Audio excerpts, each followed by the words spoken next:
आज की इस वीडियो में मैं आपको उस कंप्लीट प्रोसेस के बारे में बताऊंगा जो यूएचएस के अंडर होने वाले एमबीबीएस और बीडीएस के प्रोसेस के लिए दिया गया है। नो डाउट इसकी एक अब कंप्लीट ऐड आ चुकी है और इसके प्रोस्पेक्टस में इसका कंप्लीट प्रोसेस भी बताया गया है, लेकिन ये एक बहुत ही लेंथी डिटेल है। इसका प्रोसेस बिल्कुल भी लेंथी नहीं है, सिंपल सा आधे घंटे के अंदर हो जाने वाला प्रोसेस है, बशर्ते कि आपके पास आपके डॉक्यूमेंट्स पूरे हों। मैं स्टेप टू स्टेप इस वीडियो में उस प्रोसेस को कम्प्लीटली गाइड करूंगा। तो चलते हैं इस वीडियो की तरफ। डिस्क्रिप्शन में दी गई लिंक से जब आपको साइट को ओपन करेंगे तो आपके पास ऐसी कोई साइट आएगी।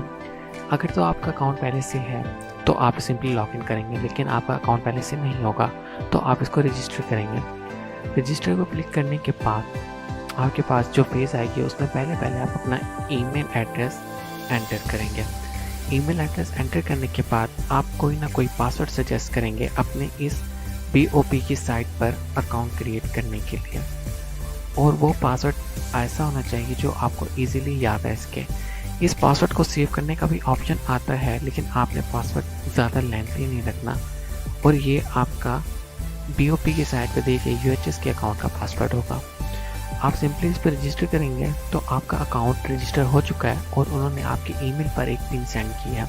इसके बाद आप अपनी ईमेल को ओपन करेंगे। ईमेल को जैसे आप ओपन करेंगे तो आपको एक ईमेल नज़र आएगी। अगर तो ये ईमेल आपको इनबॉक्स में नज़र आ गई है then it's well and good. In case ये आपको ईमेल इनबॉक्स में नज़र नहीं आती तो सिंपली आप अपनी स्पैम मेल्स में जाएंगे, ये आपकी ईमेल वहाँ पर भी हो सकती है। तो मेरे ये इनबॉक्स में आ गई है तो मैं इनबॉक्स में ओपन करता हूँ और इसका ये जो कोड आया है मैं इस कोड को कॉपी करके वहाँ पर जाकर डाल दूँगा और यहाँ पर ये मैं कोड पेस्ट कर देता हूँ।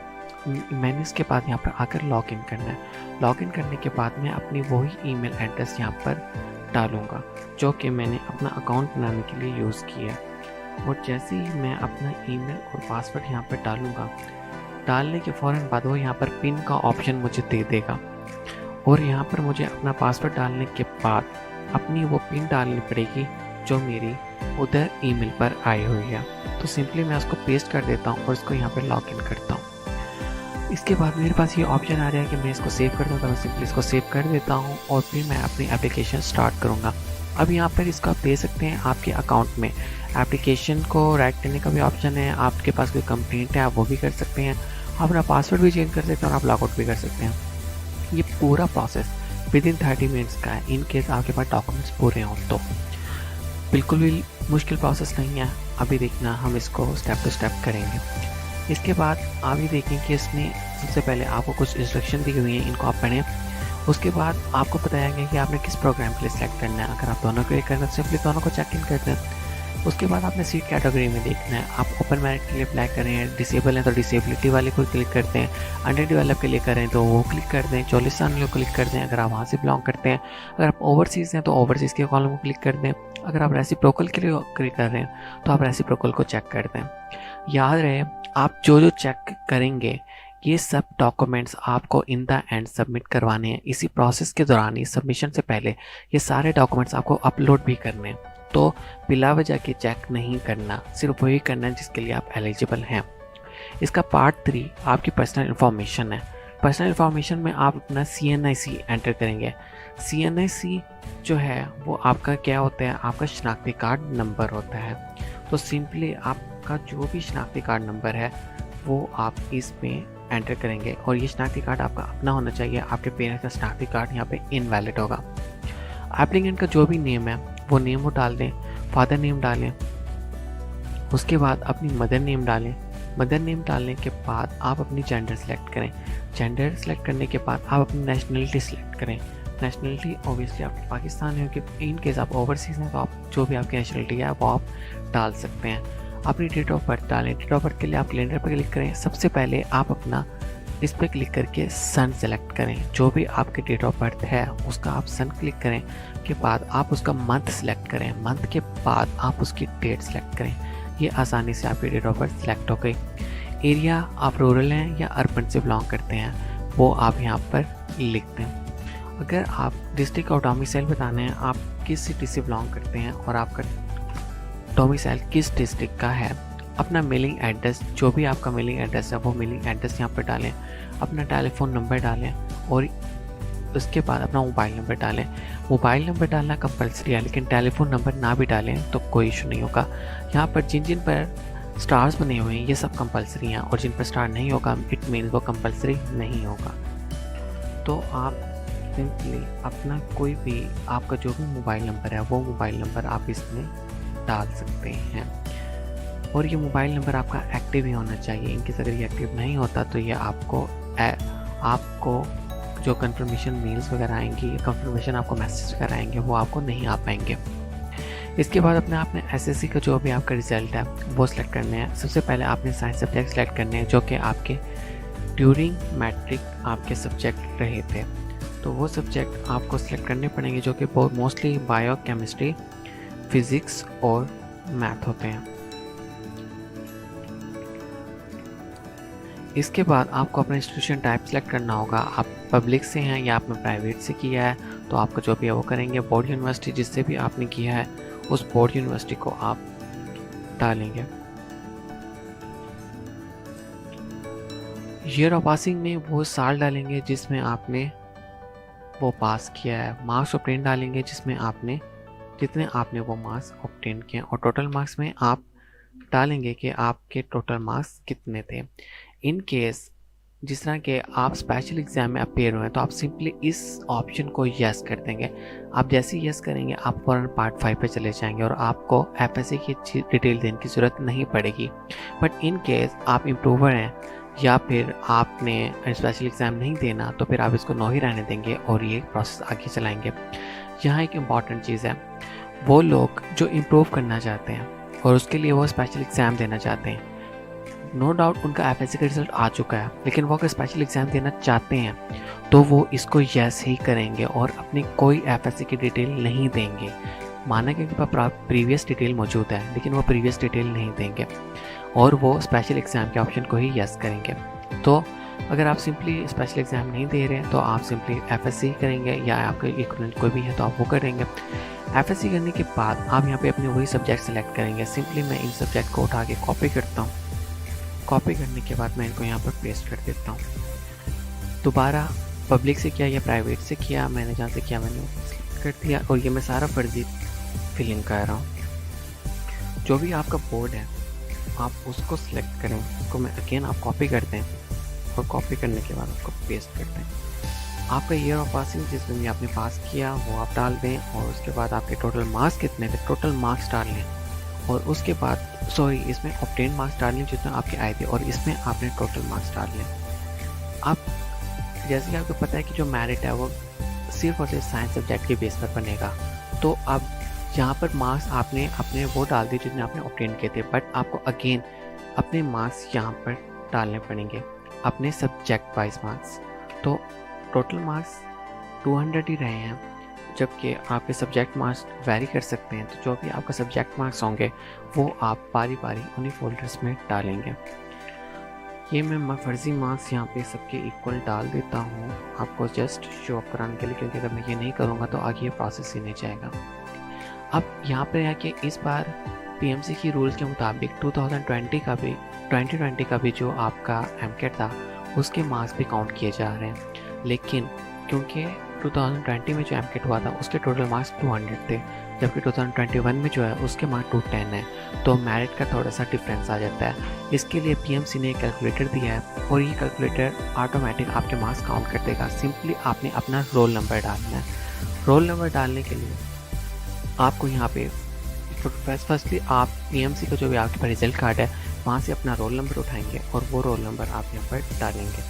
जैसे ही आप रोल नंबर डालेंगे ये थोड़ा सा टाइम लेगा, और टाइम लेने के बाद आपको ऑटोमेटिकली आपका डेटा यहाँ पर ये शो कर देगा। अभी इसने नहीं किया शो, लेकिन ये कर देगा। यस, इसने कर दिया। Centre of the pay not applicable, marks obtain इसने बता दिए, एप्लीकेंट नेम भी इसने बता दिया, और आपका एप्लीकेंट जो CNIC था वो भी ऑटोमेटिक इसने बता दिया। इसमें आप अपनी तरफ से कुछ भी ऐड नहीं कर सकते, ये सारा कंप्यूटराइज्ड है और ये सारा डेटा वो खुद ब खुद ही उठा रहे हैं। तो आपके जो मार्क्स हैं पीएमसी के कैलकुलेटर के अकॉर्डिंग ही कैलकुलेट किए जाएंगे। अब मैंने अपने समझ के मुताबिक सबको कंप्लीट कर लिया है, और इन केस मैं सेव एंड कंटिन्यू पे क्लिक करता हूँ तो ये मुझे थोड़ा सा एरर देगा। क्योंकि मैंने कुछ ऑप्शंस वो मिसिंग कर दिए हैं। जैसे कि इसने मुझे बताया फादर नेम जो है वो मैंने डाल दिया और मैंने ये नहीं डाला, तो मैं सिंपली ऊपर जाऊंगा। ऊपर जाने के बाद मैं चेक करूंगा कि मैंने क्या मिसिंग किया। तो यहाँ पर ये फादर नेम मिसिंग है, तो सिंपली मैं फादर नेम यहाँ पर डाल देता हूँ। फादर नेम डालने के बाद अब आई होप कि मैंने सारा कर लिया और मैं अब इसे सेव एंड कंटिन्यू करता हूँ एंड यस, ये कंटिन्यू हो गया। अब नेक्स्ट जो पार्ट 6 है उसमें अपलोड डॉक्यूमेंट्स हैं। अब इसकी इंपॉर्टेंट इंस्ट्रक्शन में क्या है, सिंपली कि जो आपके जो डॉक्यूमेंट की फाइल है वो आपने 1 by 1 करनी है। आपका जो साइज़ है वो 2 MB से कम होना चाहिए। अगर आपकी कोई फ़ोटो है तो वो JPG होनी चाहिए। और जो डॉक्यूमेंट्स हैं पहले 8 जो हैं वो कंपल्सरी हैं। और हाफ़िज़ कुरान और आपका ओवरसीज़ का अनडेवलप, चौलिस्तान, डिसेबल, ये इन केस है कि अगर आपने वो सारी चेक किए हैं बॉक्सेस को। अब आपने 1 by 1 अपने डॉक्यूमेंट को सिलेक्ट करना है। मैट्रिकुलेशन का सर्टिफिकेट है, आप इसको सिलेक्ट करेंगे। उसके बाद आपने जहाँ पे डॉक्यूमेंट रखा हुआ है वहाँ की फ़ाइल को चूज़ करेंगे। चूज़ करने के बाद वो फाइल आप चूज़ करेंगे और चूज़ करने के बाद आप सिंपली उस फाइल को अपलोड करेंगे। ये मैं आपकी कोई फर्जी फाइल अपलोड कर रहा हूँ और सिंपली जब मैं इसको अपलोड करूँगा तो ये इसने इसको पिक नहीं किया, क्योंकि उन्होंने बताया था कि फॉर्मेट JPG या PDF होना चाहिए, जबकि मैंने जो फॉर्मेट अपलोड किया था वो PNG था।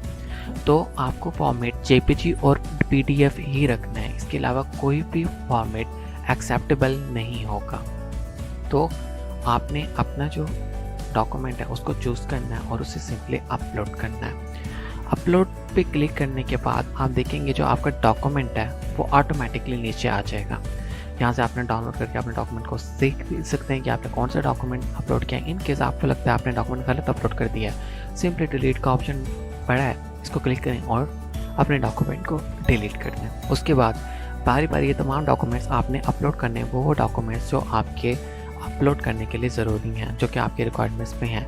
तो HSSC मतलब कि आपका FSC का रिजल्ट कार्ड, तो FSC का कोई भी रिजल्ट कार्ड है वो आप इसको अपलोड करेंगे।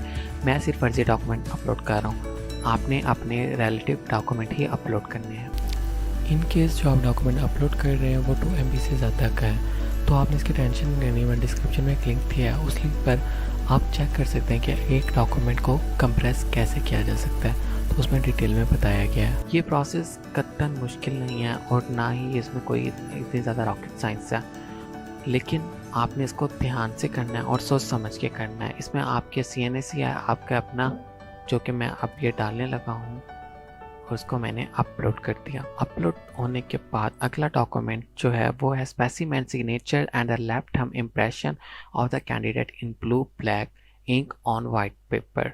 तो ये कैसे होगा, ये सिंपली ऐसे होगा। यहाँ पे आपने अपने सिग्नेचर करना है, यहाँ अपने थंब इम्प्रेशन देना है, इसको आपने PDF में या JPG फॉर्मेट में कन्वर्ट करना है और सिंपली इसको यहाँ से आपने करना है सेलेक्ट करने के बाद फाइल को करना है आपने चूज़ करने के बाद इसको सिंपली कर देना है आपने अपलोड। स्टेटमेंट में उन्होंने सिग्नेचर्स का वर्ड यूज़ किया है। आपने फिर नेक्स्ट डॉक्यूमेंट करना है। नेक्स्ट डॉक्यूमेंट आपका कौन सा है, आपके रिसेंट पासपोर्ट साइज फोटोग्राफ है विद वाइट और स्काई ब्लू बैकग्राउंड। तो सिंपली आप इसको चूज़ करेंगे, अपनी फ़ाइल को चूज़ करेंगे और इसको अपलोड कर देंगे। अपलोड करने के बाद ये आपका फाइल आ जाएगी नीचे और नीचे आने के बाद अगला डॉक्यूमेंट है आपका CNAC ऑफ फादर और मदर का, जो भी आपके सरपरस्त हैं उनका आप CNAC एंटर करेंगे। एंटर करने के बाद आप अगेन इसको अपलोड कर देंगे। ये थोड़ा सा घूमेगा, अपलोड हो जाएगा और फिर आपको नेक्स्ट ऑप्शन देगा और आपने ये MD-CAT रिज़ल्ट जो कि PMC ने इशू किया, आपने 2020 के रिज़ल्ट के अकॉर्डिंग भेजा एडमिशन, तो आप वो वाला अपने रिज़ल्ट कार्ड देंगे। अगर आपने 2021 के अकॉर्डिंग भेजा है तो आप उसका रिज़ल्ट कार्ड अपलोड कर देंगे। और ये अपलोड करने के बाद अगेन अब आप देखेंगे कि ये जो नेसेसरी डॉक्यूमेंट्स थे ये ऑलमोस्ट हम कर चुके हैं। अब हमने अपने हमारे जो रिमेनिंग डॉक्यूमेंट है वो हाफ़िज़ कुरान सर्टिफिकेट है। हाफ़िज़ कुरान सर्टिफिकेट सिर्फ उनका होगा जिन्होंने प्रॉपर मदरसे से, सर्टिफाइड मदरसे से हिफ्ज़ किया होगा, तो उन्हें अपना एक सर्टिफिकेट मिलता है। रैंडमली किए जाने वाला हिफ्ज़ कुरान का कोई सर्टिफिकेट नहीं होता और इसकी क्योंकि कोई प्रूफ नहीं होता तो वो इसको एक्सेप्ट भी नहीं करते। डिसेबिलिटी सर्टिफिकेट ये उन स्टूडेंट के लिए होता है जो स्टूडेंट डिसेबल होते हैं। और डिसेबिलिटी सर्टिफिकेट बनता कहाँ से, ये सिंपली आपने किसी भी DHQ से जाके बनवा सकते हैं। Under developed district education certificate है। अंडर डेवलपमेंट के लिए जो आपका एक कोटा होता है उसके डॉक्यूमेंट होते हैं और इसके डॉक्यूमेंट के लिए पहले एमसी ने अपना प्रोसेस किया था, तो उसने ऐसा एक एनेजर दिया था। उस एनेजर में आपने तमाम जो थे सारे अपनी 1 से लेकर 12 तक तमाम का रिकॉर्ड आपने लिखना था। उसको ईडीओ से साइन करवाना था, डीईओ से करवाना था, डीईओ कॉलेज से, एंड देन उसको ड्यूलर टेस्ट करवाना था अपनी डीसी से। लेकिन इस बार उन्होंने ऐसा नहीं कहा। इस बार उन्होंने प्रोसेस को थोड़ा सा डिफरेंट किया है, और इसमें इस बार उन्होंने जो अंडर डेवलप्ड डिस्ट्रिक्ट्स हैं, डीजी खान, मुजफ्फरगढ़, राजनपुर, लोथरा, बखर एंड लिया, इनमें उन्होंने सिर्फ इतना कहा है कि आप अपने स्कूल लिविंग सर्टिफिकेट्स को या अपने प्रोविजनल सर्टिफिकेट्स को अपने इदारे से लेने के बाद उन्हें अपने ईडीओ, डीईओ और फिर अपने डीसी से उन्हें अटैच करवाएं, और फिर उसकी सिंगल फाइल बनाकर यहाँ पर अपलोड करनी है। तो अगर आप कोई भी ऑप्शन कोई भी ऐसा डॉक्यूमेंट आप मिस कर देते हैं जो कि ज़रूरी था और आपने नहीं अपलोड किया, तो सिंपली वो आगे कोई ऑप्शन नहीं मिलेगा आपको प्रोसीड करने का। तो आपको कम्प्लीटली अपने डॉक्यूमेंट्स को पहले अपलोड करना होगा। जैसे ही ये डॉक्यूमेंट अपलोड हुआ तो मेरे ऑलमोस्ट वो तमाम डॉक्यूमेंट्स जो कंपलसरी थे वो अपलोड हो चुके हैं। लेकिन इसने अगेन मुझे एरर दे दिया कि फ़ाइल हमारी जो पासपोर्ट पिक है उसको जेपीजी फॉर्मेट में आना चाहिए, किसी और फॉर्मेट में वो एक्सेप्टेबल नहीं है। मतलब मैंने पीडीएफ में किया तो वो पीडीएफ में एक्सेप्टेबल नहीं थी। तो मैं सिंपली मैं रैंडमली कोई भी पिक है वो उसे अपलोड कर रहा हूँ। अपलोड करने के बाद क्योंकि जेपीजी फॉर्मेट में है तो ये ईजीली अपलोड हो जाएगी, और जैसे ही ये अपलोड होगी तो आप देखेंगे कि आगे फर्दर प्रोसीड का ऑप्शन दे देगी। इन केस आप चोलिस्तान के स्टूडेंट हैं और उसके लिए अप्लाई करना चाहते हैं, तो आपने original certificate Cholistan development authority से अटैच करवाना है, जो कि आपको एनआईआर 3 में दिया गया। अब सवाल ये पैदा होता है कि एनआईआर 3 कहाँ है। सिंपली आपने इसी प्रॉस्पेक्टस में नीचे जाना है। नीचे जाने के बाद आप देखेंगे कि यहाँ पर कुछ एनआईआर दिए गए हैं, और एनआईआर 3 जो ये सर्टिफिकेट है to be provided on official letter head of Cholistan development authority. Simply ये आपने फिलिंग करनी है। फिलिंग करने के बाद इसको जाकर आपने अटैच करवाना है, और सिंपली अगर आप वहाँ से बिलोंग करते हैं तो इसको यहाँ पर आपने अपलोड कर देना है। तो जैसे कि अब मैंने अपने तमाम डॉक्यूमेंट जो कंपलसरी थे वो अपलोड कर दिए हैं, तो यहाँ पर ये कंटिन्यू का ऑप्शन दे रहा है। मैं सिंपली इसको कंटिन्यू कर देता हूँ। जैसे मैं इसको कंटिन्यू करता हूँ तो ये पार्ट 7 दे देता है, जिसमें मैंने अपने मेडिकल कॉलेजेस की लिस्ट को कैटेगराइज करना है और उनको 1 बाय 1 सेलेक्ट करना है। याद रहे ये प्रेफरेंस देते हुए आपने बहुत ध्यान करना है, क्योंकि एक बार प्रेफरेंस को आपने सेलेक्ट कर लिया और सबमिट कर दिया तो उसके बाद आप उसको एडिट नहीं कर सकते। सबमिशन से पहले तक आप एडिट कर सकते हैं, सबमिशन के बाद आप एडिट नहीं कर सकते। और फिर आपकी ये प्रेफरेंस फाइनल मानी जाती है, और फाइनल मानने के बाद किसी भी नीचे वाले कॉलेज में नाम आता है तो अगर आपका तो आपको उसी में एडमिशन दे दिया जाता है। तो इसको सिलेक्ट करते हुए आपने बहुत ही मुहतात रहना है, और कोई भी ऐसी बेतुकी सिलेक्शन नहीं करनी जिसका बाद में आपको पछतावा हो। तो आपने 1 बाय 1 तमाम जो हैं अपनी कॉलेजेस को सिलेक्ट करना है, और ये याद रहे कि आपने सब ऑप्शन को सिलेक्ट करना है। आप कोई भी ऑप्शन मिसिंग कर देंगे तो वो आपको गलत देगा और आपका प्रोसेस ही फर्दर प्रोसीड नहीं करेगा। तो तमाम कॉलेजेस हैं, तमाम कॉलेजेस को आप 1 बाय 1 सेलेक्ट करते जाएं अपनी प्रेफरेंसेस के हवाले से। तो मैं इसको रैंडमली सिलेक्ट कर रहा हूँ, आप अपनी पसंद के अकॉर्डिंग सेलेक्ट कीजिएगा। और ये अब मैं कर देता हूँ किसी को, एंड नाउ मैं ये कर देता हूँ, एंड देन ये कर देता हूँ, एंड ये तीसरी है तो मैं ये कर देता हूँ, 5 चौथी, एंड देन 5। अब आपने सब कॉलेजेस की प्रेफरेंस को सिलेक्ट कर लिया। सिलेक्ट करने के बाद आप सिंपली इसको ऐड करेंगे। ऐड करने के बाद आप देखेंगे ये ऑटोमेटिकली सक्सेसफुली ऐड हो गए। तो ये आपके फर्स्ट प्रेफरेंस पर आपका ये वाला कॉलेज आ गया, सेकंड पर ये आ गया, थर्ड पर आपका ये कॉलेज आ गया, फोर्थ पर ये कॉलेज आ गया, फिफ्थ पर ये कॉलेज आ गया, एंड 6 पर ये कॉलेज आ गया, एंड देन 6 पर 7 पर ये आ गया। ये प्रेफरेंस क्यों होती है? ये प्रेफरेंस माना कि हर इंस्टीट्यूशन का मेरिट जो होता है वो डिफ़र करता है दूसरे इंस्टीट्यूशन से, लेकिन स्टूडेंट को भी ये चॉइस दी जाती है कि वो अपनी पसंद का कॉलेज सेलेक्ट कर सके। लेकिन अगर आपका किसी भी ऊपर वाली प्रेफरेंस में नाम आ जाता है तो आपका नीचे वाली प्रेफरेंस में उस वक्त तक नाम नहीं आ सकता। अब देखिए इन्होंने यहाँ पर एरर दे दिया, you have already saved this institution at preference number 3। तो मतलब मैं इसको पहले से सिलेक्ट कर चुका हूँ, तो मैं इसको दोबारा सिलेक्ट नहीं कर सकता। तो मुझे यहाँ पर कॉलेज नेम को चेंज करना पड़ेगा, मतलब मैंने किसी कॉलेज को 2 बार सिलेक्ट कर दिया है। अब इन्होंने ये सिचुएशन में मुझे मिस्टेक दे दी है कि मैंने ये कॉलेज जो है वो पहले you have not selected preceding institution, तो मुझे पहले जो है अपना ये वाला कॉलेज सेलेक्ट करना पड़ेगा और उसके बाद ही मैं अपने नीचे वाले कॉलेज को सेलेक्ट कर सकता हूँ। सिंपली इसने मुझे बताया कि ये जो प्रेफरेंस है मैंने 3 नंबर पर डाली है।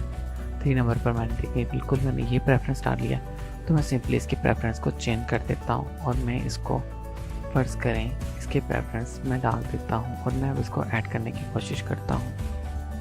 अब ये सक्सेसफुली ऐड हो गए। अब यहाँ पे इस कॉल को दे रहा है तो यहाँ पे ऑब्वियसली ये एरर दे देगा, तो मैं इसकी कोई भी कॉलेज को नाम चेंज कर देता हूँ, तो मैं इसको साहिवाल कर देता हूँ। तो आप ये सक्सेसफुली सेव्ड हो गया। इस सब को ऐड कर लेने के बाद रेसिप्रोकल्स को ऐड करेंगे। रेसिप्रोकल सीट में आप बारी बारी इनको भी उसी तरह ही ऐड अप करते जाएंगे, तो ये सिंपली ऐड हो जाएंगे। और फिर आप कंटिन्यू का ऑप्शन आ रहा है, आप इस प्लेस को कंटिन्यू कर देंगे। कंटिन्यू पर क्लिक करने के साथ स्क्रीन घूमेगी। अब आपको सबमिट का ऑप्शन आ रहा है, आप सिंपली सबमिट के ऑप्शन को क्लिक करेंगे। अब यहाँ पे इंपॉर्टेंट चीज़ है डाउनलोड फॉर प्रिंट। इनके साथ डाउनलोड करते हैं तो आपको इस तरह के अपना जो फॉर्म है वो नज़र आ जाएगा, जो कि इस पर लिखा होगा ड्राफ्ट नॉट एक्सेप्टेबल फॉर फी। मतलब ये ड्राफ्ट है, ये आपकी फ़ी के लिए एक्सेप्टेबल नहीं होगा। आपका एक्सेप्टेबल फॉर्म सिर्फ और सिर्फ वो होगा जो आपका फुल एंड फाइनल होगा, जो कि सबमिशन के बाद आएगा। तो आप सिंपली हम इसको ड्राफ्ट को ड्रा करके चेक कर सकते हैं, लेकिन आप इसको पेमेंट के लिए इस्तेमाल नहीं कर सकते। आप सबमिट एडमिशन फॉर्म पर जाएंगे और इसको सबमिट करने के लिए क्लिक करेंगे, तो वो आपसे एक एग्रीमेंट करवाएंगे। एग्रीमेंट करने के बाद अगर आप यस आई एग्री कर पे क्लिक करते हैं तो फिर वो आपसे इसको फॉर्म को सबमिशन कर देंगे और आप इस तरह से आपका जो फॉर्म है वो सबमिट हो चुका है। और अब आप अपनी फाइनल कॉपी निकाल सकते हैं और फाइनल कॉपी में फिर आपका यहाँ पे होगा चालान पे फाइनल कॉपी लिखा हुआ है, और इस चालान को आपने अपनी इस पूरी फाइल के साथ अपने एप्लीकेशन फॉर्म के साथ बैंक ऑफ पंजाब में लेकर जाना है। और ये 1000 का चालान है जो आपने बैंक ऑफ पंजाब में जाकर जमा करवाना है, और सिंपली जमा कराने के बाद ही आपका प्रोसेस कंप्लीट हो चुका है। आपको फर्दर किसी भी किस्म के डॉक्यूमेंट सेंड करने की या फिर आपको मैनुअल सबमिशन करने की कतई कोई भी ज़रूरत नहीं है। तो यहाँ पर हो गया आपका पूरा प्रोसेस कंप्लीट। तो ये था step to step guideline about how to apply to MBBS and BDS under UHS। Video पसंद है तो शेयर कीजिए, लाइक कीजिए, सब्सक्राइब कीजिए।